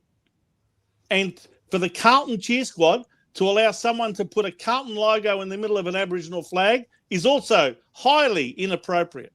And I'm sick and tired of this virtue signalling crap by all these woke leftists who have infiltrated our game and infiltrated the AFL. Makes me sick. Anyway, that's enough. That's my Bkk for the week. Well, bang. As usual, Vince has gone bang. I don't know what the chat feel about all that. I sort of agree. I put a few up, you know what I mean? Like, some people agree, some people disagree, which is the normal thing, you know. He says it's overreaction. And then there's other people when you have it shoved down your throat, every which way you turn, and year after year, the same stuff, after a while you get sick of it and you actually want to throw it up. And I'm at the point where changing the names of the teams, I want to throw it up. And by the way, I want to make one thing clear. I've got nothing against Indigenous people. I've got nothing against Aboriginal people. What I do have a big issue with is the Aboriginal industry that exists in this country and how many people are on that gravy train sucking taxpayers' money out of us by the billions, while the real people, the real Indigenous people that need some assistance out there in the outback are not getting it because of the people that are raping the system financially. Okay? But I don't have an issue with Aboriginal people at all. And I also love a lot of the Carlton players, for example, that have been Indigenous over the years, whether they be, you know, Sid Jackson right through to Andrew Walker and of course our existing players like Jesse Motlop and those guys. And Jack Ison was obviously has some sort of Indigenous history as well. So, yeah, and I think I was actually entertained by what he did last night, him and Zach Williams. Good on him.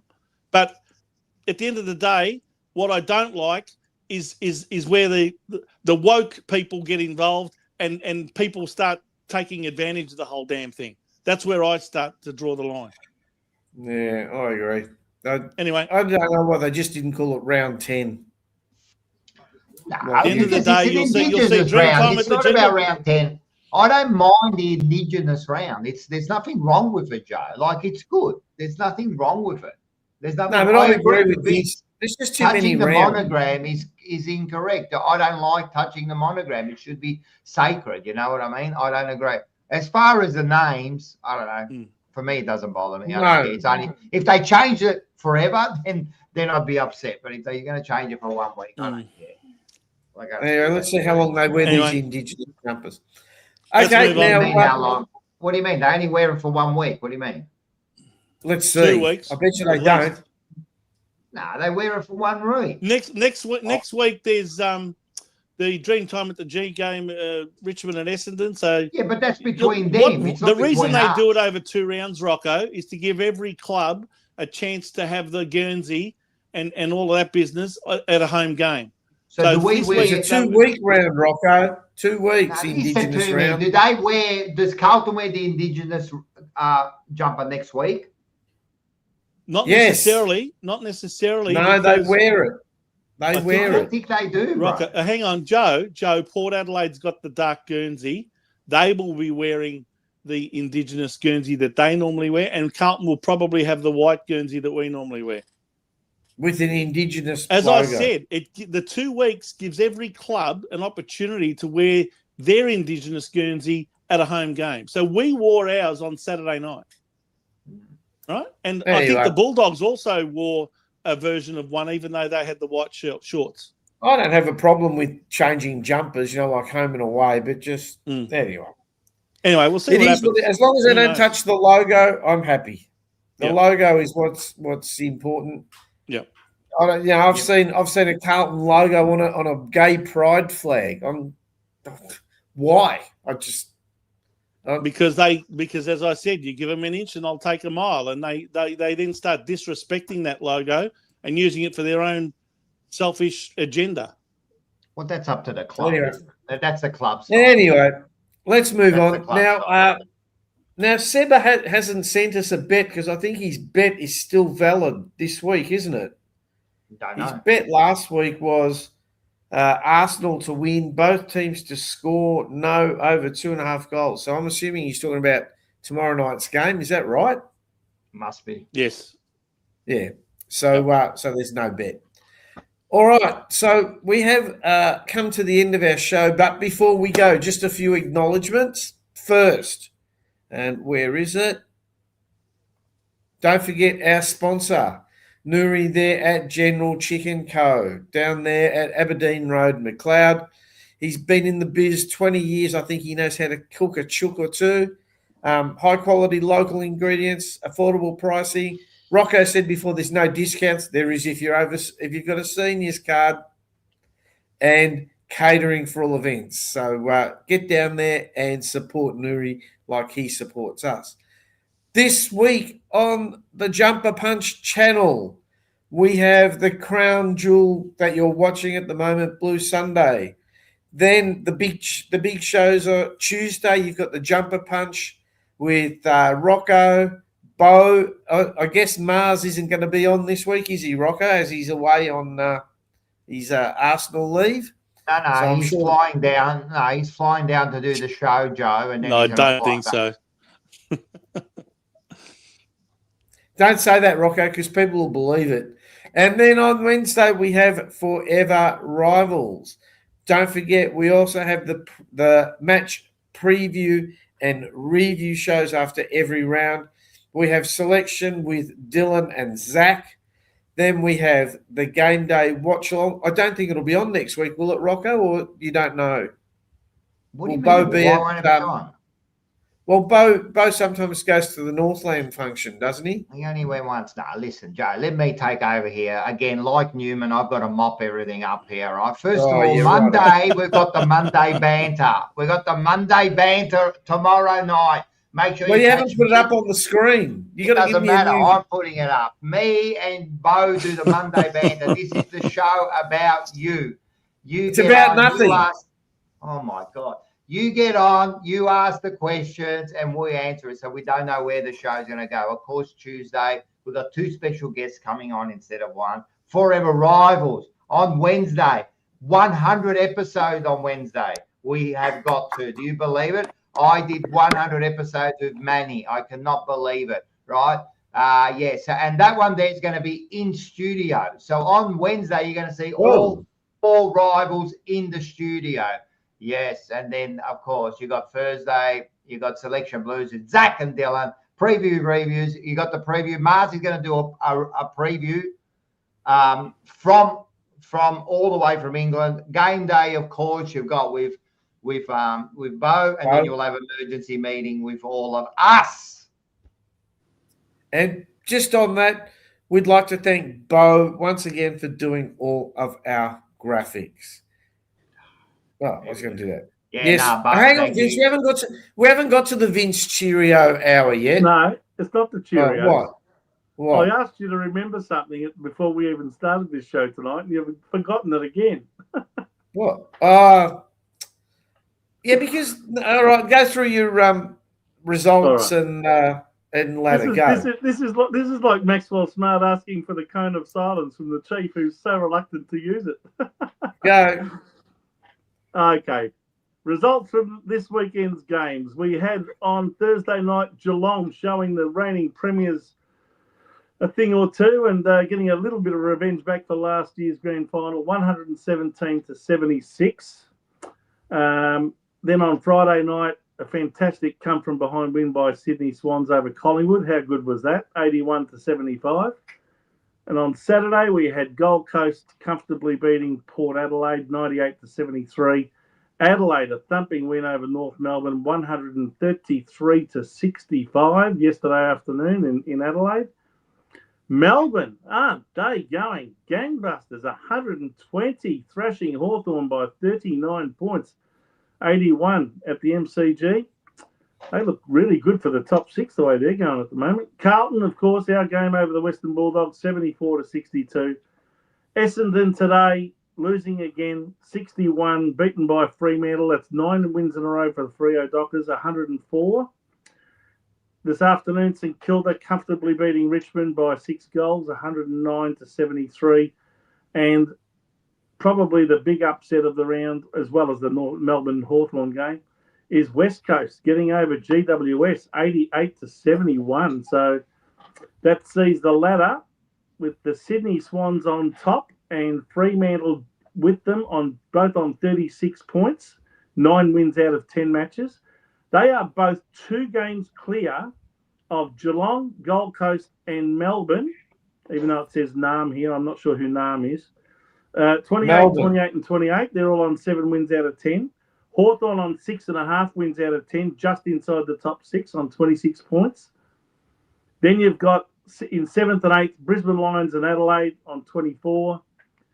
St Kilda and the Western Bulldogs, both with 5 wins out of 10 rounds. So they've got an even 50-50 split between wins and losses. And then we've got the teams all out of the finals, which are Collingwood on 18, North Melbourne and the Giants on 16, Port Adelaide on 12, West Coast Eagles also on 12, and then Carlton on 8 points now with 2 wins out of 10, and Essendon and Richmond are both bringing up the rear on 1 win each. Okay, so there you go. All right, so now that brings us to the end of the show, and as usual, we have the Vincenzo Lochisano Cheerio Hour. So, Vince, floor is yours again. Thanks, Joe. The first Cheerios I've got for today. Can you hear me? Yes. Hello. Yeah, we can hear you. I can't hear myself. Righto. That's probably a good thing. First of all, a big happy 80th birthday.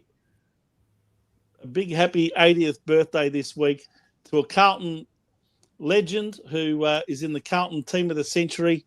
Rocco and I interviewed him going back about 3 years ago, and his name is Adrian Gallagher, number 10. You'd remember him, Joe. He was part of that fantastic threesome with John Nichols as the ruck, Serge Silvani as the ruck rover, and Adrian Gallagher was the rover. They were fantastic, those three, over a number of years. And Gags Gallagher turned 80 years of age on Monday, I think it was. Also, a big happy birthday to Vinny Catoggio, the cat, who turned 72 on, I think it was on Wednesday, I think. I think it was Wednesday. So big happy birthday to the cat. Yeah. And tomorrow, we are going to see the 40th birthday of the famous number 1 at Carlton, this century anyway, Andrew Walker, the father of Cody, who we hope will come to the team next year. So what a great player Andrew Walker was, and I'll never forget that mark he took over that Essendon player, number 22, I forget his name now, in that famous game at the MCG. Oh, Skywalker. Yeah, that's when he got the famous name Skywalker. And he had the headband on. Happy 40th, Tex. Also, what we saw on Friday was the first anniversary of when we lost Robert Walls. Can't believe it's already a year down the track since he put an end to his own life through the Victorian legislation that allows people to do that now.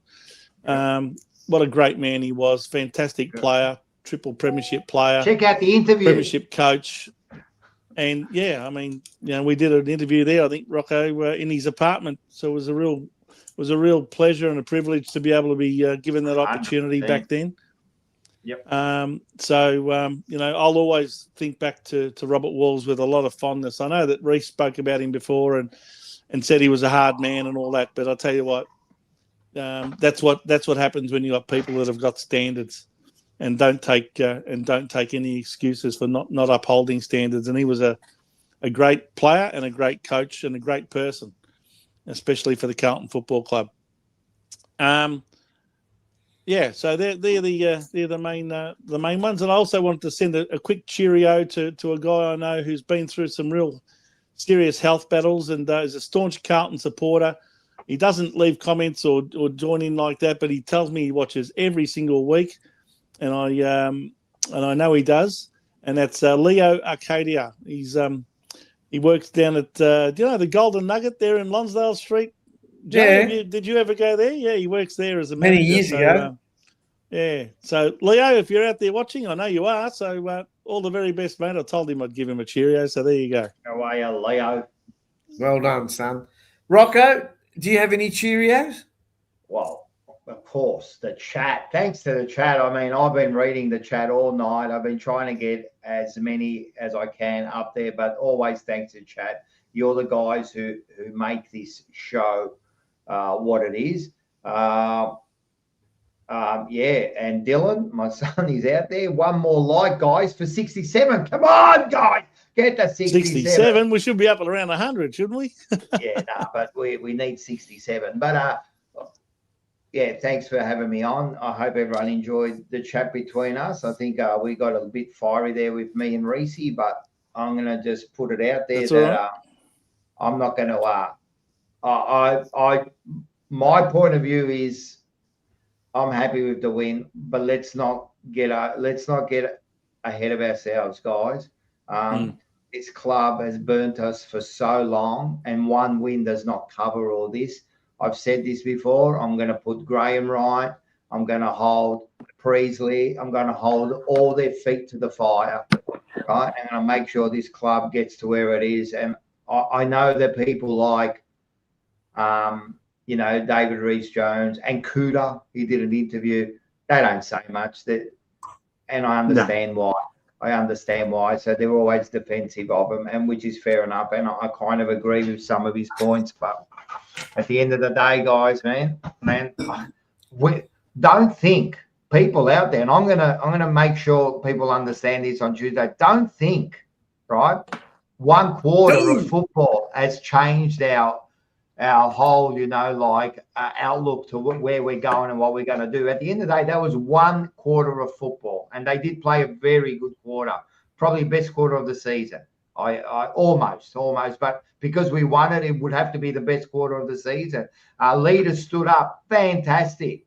Guess what? That doesn't take away what our club has done. It doesn't take away what Riley's done. It doesn't take away what Voss not going to the press conference. I don't care. Like, he should have been there, in my opinion. I said it straight after it, and I still believe it. He should have been there. Yeah. He should have been there. And, all that. I'm going to hold their feet to the fire here. I'm not going to just let them go because we had a win. You know what I mean? A sugar hit. That's all it is at the moment. Hey, Rocco. I hope we can continue. But for me, at the moment, I'm happy. Me and my kids, we had at the end of the game, I didn't sing the song. Someone asked the chat, did you sing the song? No, I didn't sing the song, right? But I sat there, I gave him a clap. I was wrapped with ice and kicked the goal. I was happy with Cripper and Mackay. I'm happy with everything they did. This is what they should be doing every week. This is what they should be doing every week. I'm not going to clap the postman for delivering my mail. Why not? You should. That's your job. That's your job, bro. That's what you do every week. That's what I need you to do. So, yeah, I'm going to keep holding these people, hold their feet to the fire. until we get results, man. That's all I want for this club, man. I just don't want a 1 week, a 2 week, a 10 week, sugar hit. I want sustained success.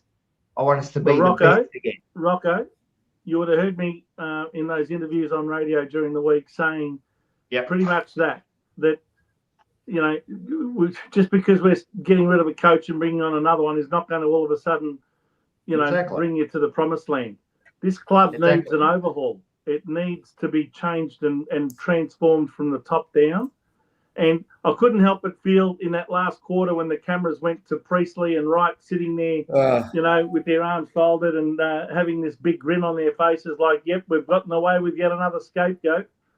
Well, we should not let them off the hook that easily, because these people on the board are going to be charged yet again with the next coaching appointment. And I don't think anything's going to change, even though all the supporters get all excited and you have this win like we did last night against very vulnerable opposition.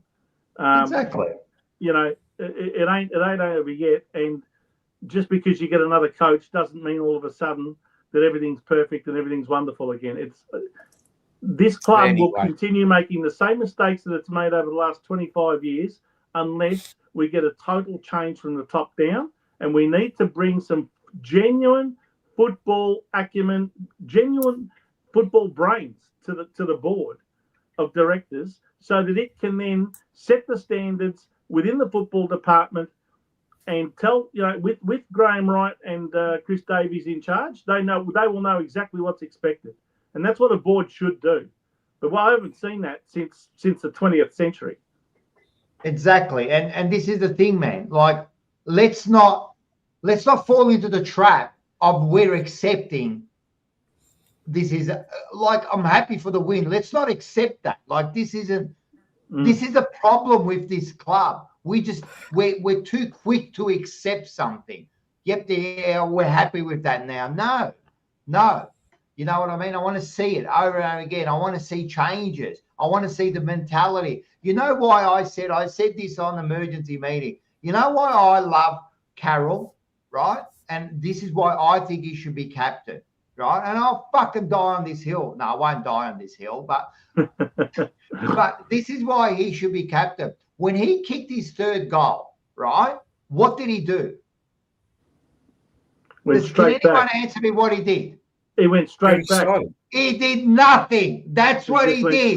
He went straight back. He reminded me of Craig Bradley. He kicked the first goal in 1995. Yes, he just went back, and he just went back, and it was like business, that was business. We've still got a job to do. Cripper, as much as I love what Cripper did and that, when he kicked that goal, he fucking punched the air. Like, I understand you're excited, but as a leader, you've got a job to do, right? You fucking got, and especially where we're at, you've got a job to do, and this is why. Stay focused. Yeah. Someone like Cripper, someone like Carl, he's grown so much on me. I just love the way he goes about his football. I love the way he was the one who spoke after the game. I love the way he speaks. This is why I think, if not captain, because he's a bit young, maybe.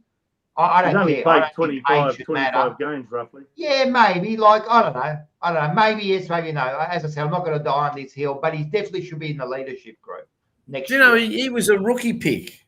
He was a rookie draft pick. So was Mitchell. So was Mitchell for Hall. No, but I'm just saying, it just goes to show that there's some diamonds out there. Diamonds in the rough.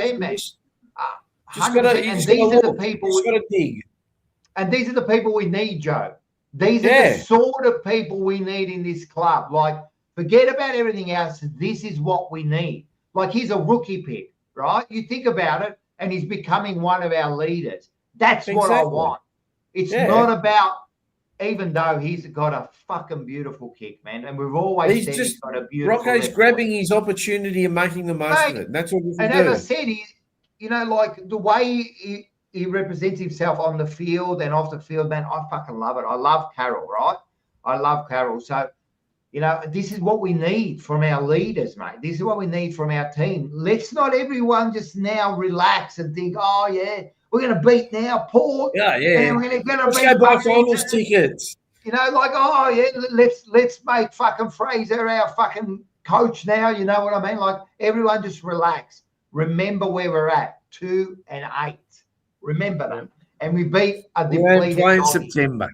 Anyway, on that, so people, don't forget Monday night banter with Rocco and Bkk, and then they'll front up again Tuesday with two special guests to do the jumper punch. I'm sure the guys on the jumper punch will have a lot more to say about what's happened. And as the rain is starting here in Bangkok, I'm going to say good night on behalf of all of us here at the Jumper Punch channel and at Blue Sunday. Hope you have a great week. Hope your football team wins next week. And go Blues. Go Blues. For him and himself and everybody around, 'cause he ain't got nobody.